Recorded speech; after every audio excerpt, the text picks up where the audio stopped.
मेरी है कामना कि उभरो तुम युग के सहयोगी बन, नवयुग के अनुरूप तुम्हारा ढल पाए भावी जीवन। सृजनशील इस युग में तुमको, सृजनशील इस युग में तुमको मैं ऐसे विकसाऊंगी। सुनो दुलारे अंश तुम्हें मैं मन की बात सुनाऊंगी। सुनो दुलारे अंश तुम्हें मैं। नेक्स्ट स्टेप था meaning of self improvement. Self improvement का क्या मतलब होता है? ये दूसरा वो था, दूसरा मतलब स्टेप था हमारा self improvement. Self improvement refers to the intentional efforts made to improve one's knowledge, skills, habits and overall all quality of life. क्या है आत्म सुधार? कि हम इंटेंशनल एफर्ट करते हैं, यानी कि हम विलिंगली कुछ एफर्ट्स करते हैं। किस चीज के लिए? अपनी नॉलेज को बढ़ाने के लिए, अपनी स्किल्स को एनहांस करने के लिए, अपनी हैबिट्स को सुधारने के लिए, और अपनी ओवरऑल क्वालिटी ऑफ लाइफ को इंक्रीज करने के लिए। ठीक है, हिंदी में कह रहे हैं आत्म सुधार का मतलब क्या है? अपने जीवन में सुधार करने के लिए प्रयास करना, जैसे नए कौशल यानी कि नई नॉलेज और नए एक्सपीरियंस को गेन करना, अपने व्यक्तिगत और पेशेवर लक्ष्यों को प्राप्त करना, यानी कि अपने स्वास्थ्य और तंदुरुस्ती में सुधार लाना, अपने रिश्तों और संचार कौशल में सुधार करना। आगे चलते हैं।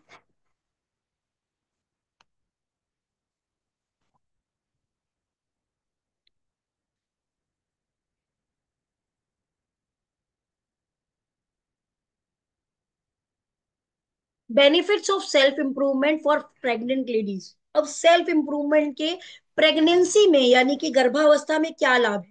पहला, फिजिकल बेनिफिट क्या होगा? पहले, हेल्थियर प्रेगनेंसी। अगर हम अपने आप में ऑलवेज इंप्रूव करने की कोशिश करेंगे, अपने बारे में अवेयर रहेंगे, अपने बारे में नॉलेजेबल रहेंगे, तो क्या होगा? हम हमारी प्रेगनेंसी जो होगी वो हेल्दी होगी। इजियर लेबर, जो लेबर पेन जो फेस करती है गर्भिणियां, वो भी बहुत इजी हो जाएगा। फास्ट रिकवरी होगी। न्यूट्रिशन, जो हमारी न्यूट्रिशनल डाइट है वो इम्प्रूव होगी। आपको पता है कि जो न्यूट्रिशन है वो ना ही केवल अच्छे खाने से आता है, बल्कि अच्छे चिंतन से भी डेवलप होता है, अच्छी थिंकिंग से भी डेवलप होता है, और बेटर स्लीप। अगर हमारा जो सेल्फ है वो इम्प्रूव्ड होगा, एंजाइटी फ्री होगा, स्ट्रेस फ्री होगा, तो ऑब्वियसली हमें जो नींद होगी वो अच्छी आएगी।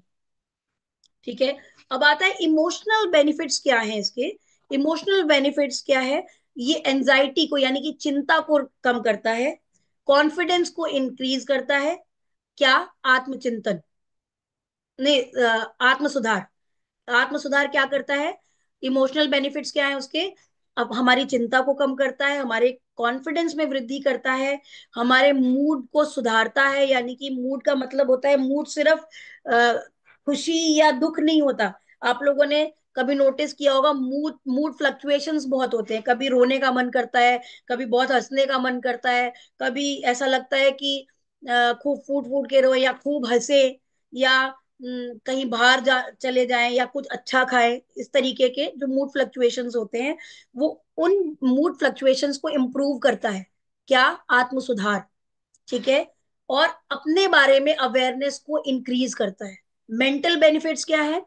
इम्प्रूव फोकस, हमको फोकस करने में हेल्प मिलती है। अब फोकस करने में हेल्प मिलती है तो आपको लाभ है, बच्चे को क्या लाभ है आप सोच रहे होंगे। तो इम्प्रूव फोकस का मतलब होता है कि अगर हमारा कंसंट्रेशन बेटर होगा, क्योंकि हमारे संस्कार हमारे बच्चे को, हमारे शिशु को मिल रहे हैं, तो उसका भी फोकस इंप्रूव होगा। इंक्रीज सेल्फ, अपने बारे में सेल्फ अवेयरनेस बढ़ती है तो बच्चे में भी वही गुण जाते हैं। Better decision making, decision making improve होती है। इनहांस क्रिएटिविटी, क्रिएटिविटी बढ़ती है। और पेशेंस, यानी कि किसी भी चीज को एनालिटिकली यानी सोच समझकर करने की क्षमता बढ़ती है। पेशेंस लेवल इंक्रीज होता है। रिलेशनशिप बेनिफिट्स क्या होते हैं सेल्फ इंप्रूवमेंट से?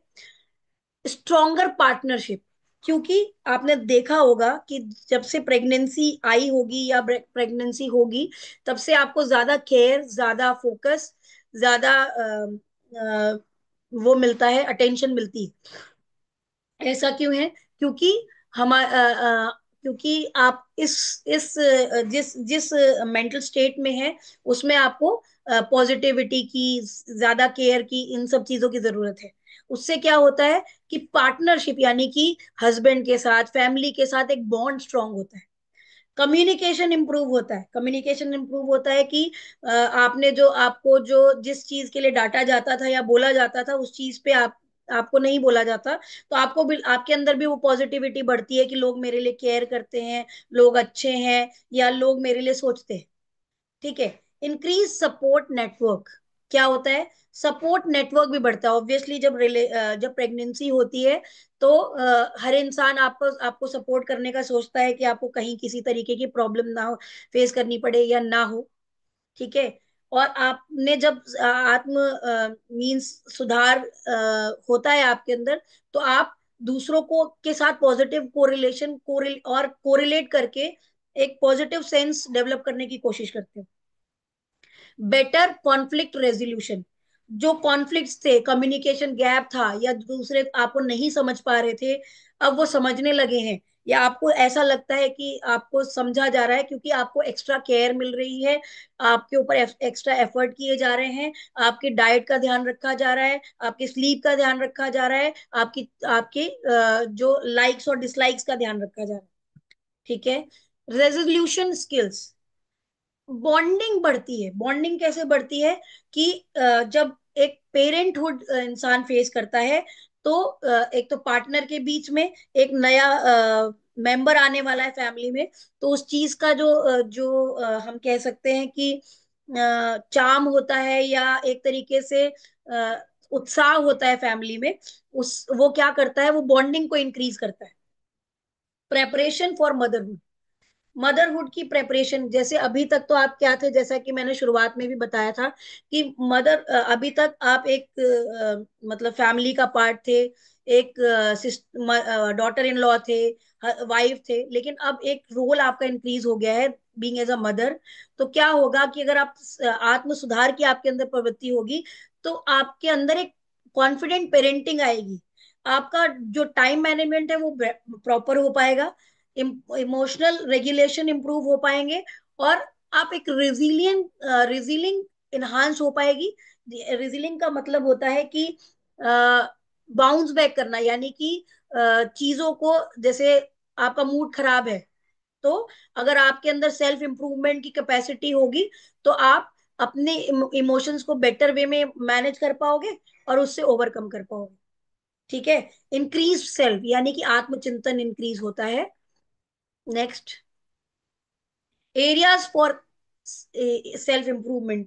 जब हम सेल्फ इम्प्रूवमेंट की बात करते हैं, सपोज कुछ लोगों में सेल्फ इम्प्रूवमेंट, आत्म सुधार वाली जो चीजें हैं वो होती हैं, कुछ लोगों में नहीं होती है, या कुछ कमियां होती हैं। तो यहाँ पे बता रहे हैं कि कौन कौन से एरियाज हैं जहाँ पे प्रेगनेंसी में या गर्भावस्था में हमें सुधार करने की जरूरत होती है। फिजिकल हेल्थ, एक अच्छा न्यूट्रिशन, एक अच्छी डाइट, एक सही एक्सरसाइज, फिटनेस एंड स्लीप बहुत ज्यादा जरूरी है एक हेल्दी और एक अच्छे शिशु को जन्म देने के लिए। क्योंकि पता नहीं ये बात आपको पता है कि नहीं, जब प्री नेटल स्टेज होती है, प्री नेटल स्टेज का मतलब होता है वो 9 मंथ का पीरियड जो ड्यूरिंग प्रेगनेंसी होता है, उसमें अगर प्रॉपर मदर को प्रॉपर डाइट नहीं मिलती है, या प्रॉपर डाइट नहीं लेती है, या डिप्रेशन में रहती है, या किसी तरीके का डिसऑर्डर होता है, या किसी तरीके की नेगेटिविटी होती है, तो बच्चे के अंदर अब नॉर्मेलिटी, चाहे वो फिजिकल हो चाहे वो साइकोलॉजिकल हो, अब नॉर्मेलिटी आने की चांसेस रहते हैं। इसलिए क्या जरूरी है? न्यूट्रिशन प्रॉपर होना चाहिए, हेल्दी डाइट खानी चाहिए, टाइमली एक्सरसाइज करनी चाहिए, अपनी फिटनेस पे ध्यान देना चाहिए, पूरी स्लीप लेनी चाहिए, और अच्छे से रेस्ट करना चाहिए। ठीक है। Emotional wellbeing. इमोशनल वेलबींग क्या है? Stress management. इमोशनल वेलबींग का मतलब होता है अपने इमोशंस को मैनेज करना। ठीक है। सॉरी। इमोशनल वेलबींग का मतलब होता है stress management, mood regulation, building a support network. आपको पता है कि स्ट्रेस मैनेजमेंट की बहुत सारी टेक्निक आपने सुनी भी होगी। मेडिटेशन होती है, या किसी तरीके की कोई थेरेपी सेशन होता है, प्राणायाम होता है। स्ट्रेस मैनेजमेंट हम कई तरीके से कर सकते हैं। उसका फायदा क्या होता है कि हम अपने जो मूड है, जो हमारे डिप्रेशन की फीलिंग होती है या एनजाइटी की फीलिंग होती है, रोने का मन कर रहा है, कभी बहुत ज्यादा हंसने का मन कर रहा है, कभी बहुत ज्यादा चिल्लाने का मन कर रहा है, तो वो क्या होता है, हम उसको बैलेंस कर पाते हैं, न्यूट्रलाइज कर पाते हैं। ठीक है। एक सपोर्ट नेटवर्क बिल्डअप कर पाते हैं अगर हम अपने इमोशनल हम इमोशनली सॉर्टेड है, तो हम अपने इमोशंस पे कंट्रोल कर सकते हैं। ठीक है। Mental preparations, parenting education, building self awareness. मतलब पेरेंटिंग एजुकेशन प्रॉपर लेनी चाहिए कि बच्चे को कैसे अच्छे संस्कार दें, बच्चे को कैसे हेल्दीली ब्रॉटअप करें, क्या क्या चीजें हैं जो हमें डाइट के फॉर्म में लेनी चाहिए, क्या क्या चीजें हैं जो अवॉइड करनी चाहिए। तो वो पेरेंटिंग एजुकेशन से क्या होता है कि एक हेल्दी बेबी के होने की प्रोबेबिलिटी बढ़ जाती है।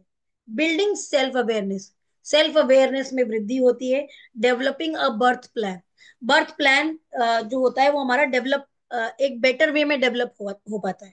रिलेशनशिप बिल्डिंग, क्या होता है कि अगर हम सेल्फ इम्प्रूव्ड है और नहीं है, तो हमें पार्टनर सपोर्ट के लिए पॉजिटिव होना पड़ेगा, या अगर पार्टनर सपोर्ट मिल रहा है तो वेल एंड गुड है। बिल्डिंग अ सपोर्टिव कम्युनिटी, एक अच्छी कम्युनिटी का यानी कि अपने जो सराउंडिंग में है वो ऐसे लोगों की कंपनी करनी चाहिए जो कि आपको सपोर्ट करे, पॉजिटिवली सपोर्ट करे, ना कि negatively.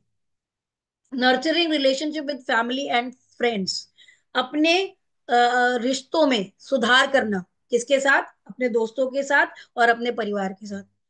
Personal growth, personal growth कैसे कर सकते हैं, थ्रू सेल्फ इंप्रूवमेंट, अपनी सेल्फ केयर करके, अपने गोल को यानी कि एम्स को, अपने टारगेट्स को सेट करके, और रिजीलियंस को डेवलप करके। रिजीलियंस क्या होता है कि जैसे बाउंस बैक करना, जैसे मैंने अभी आपको बताया था, बाउंस बैक करना मतलब कि अगर किसी सपोज किसी के घर में कोई बीमार पड़ जाता है, बीमार पड़ने के बाद वो कोई फेटल डिजीज से सफर कर रहा है, सपोज किसी को कैंसर हो गया, तो it will take time to recover.